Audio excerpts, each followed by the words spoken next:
yeah, I'm really into trying to understand the mitzvot, but in the end, it's because God said so.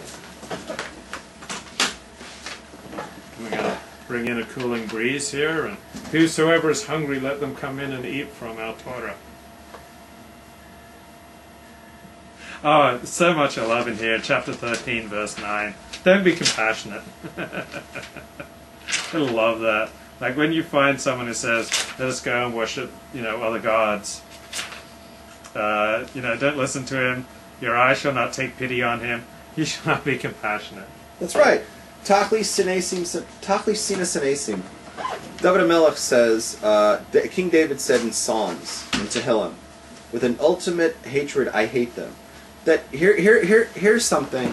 Here's the difference between Christianity and Judaism. Right here. Mm-hmm. Here's where we go our separate ways. Mm-hmm. Judaism says that a heretic you have to hate. When someone does something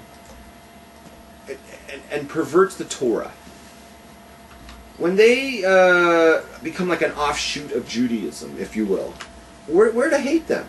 When someone espouses heresy, whether they say that the universe is more than 6,000 years old, we give that example. Mm-hmm. Whether they say that it's possible for a dead rabbi to come back and be the Messiah, right? This is all heretical, right? What's another one? That the idea that the Jews should conquer Israel before the Messiah comes. That's not really relevant today, but in the 1940s, that was a big thing. It was the mm-hmm. heretics. Mm-hmm. Who were the founded Zionism. Yeah. These are heretics and we're supposed to hate them. It's not supposed to be, Christianity is like, you love everybody, because we talked about how Christianities don't do revenge. They turn the other cheek. Yeah. But there's another thing, too. They also have to do this love thing. Yeah. It's like they have this, limitless love. Oh, I love you. Oh, you did this or that. No problem. And Judaism says not like that. We have to hate that. You hate the heretic. Tachlis sina senesim. So I said that. Where are you at?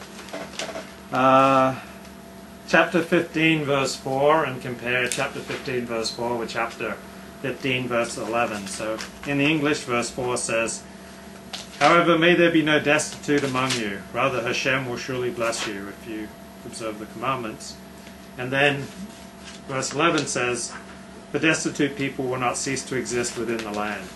So I kind of like this seeming contradiction. On the one hand, if you observe God's commandments, may there be no poor people. But Torah realizes that the Jewish community, the Jewish people as a totality, never probably going to all of them observe the commandments, and that there will always be poor people. So there's a nice wish that may you be blessed so that there are no poor people. But there are always going to be poor people in the land. Yeah, I talked about that last week, and I said Judaism always has to have poor people. Right. Because we have the mitzvah of tzedakah. Right. And there's nothing to be ashamed about for being poor and taking tzedakah. Mm-hmm. You don't have to feel like, like some sort of, oh, I'm accepting welfare, I'm a disgrace. No, you're not a disgrace. You actually should be proud. Well, you may be a disgrace. Well, you should be proud because you're allowing other Jews to fulfill the mitzvah of giving tzedakah to you. Right?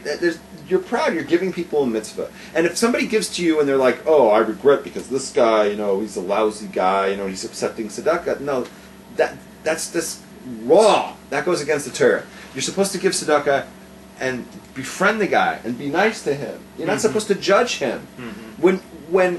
When you're giving tzedakah to somebody, you're being tested by God to see how you handle the situation. Mm-hmm.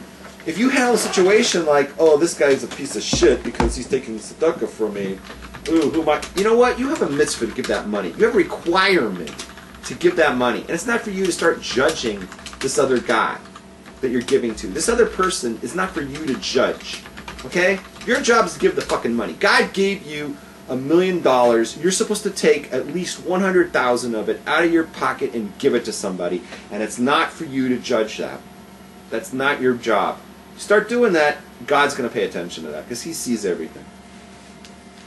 Well, what about some of those obnoxious schnorrers that come to shul and they smell bad and they're just really obnoxious and they're mentally ill and come into Minyan and they give you a hard time if you don't give to them. Okay, hold on.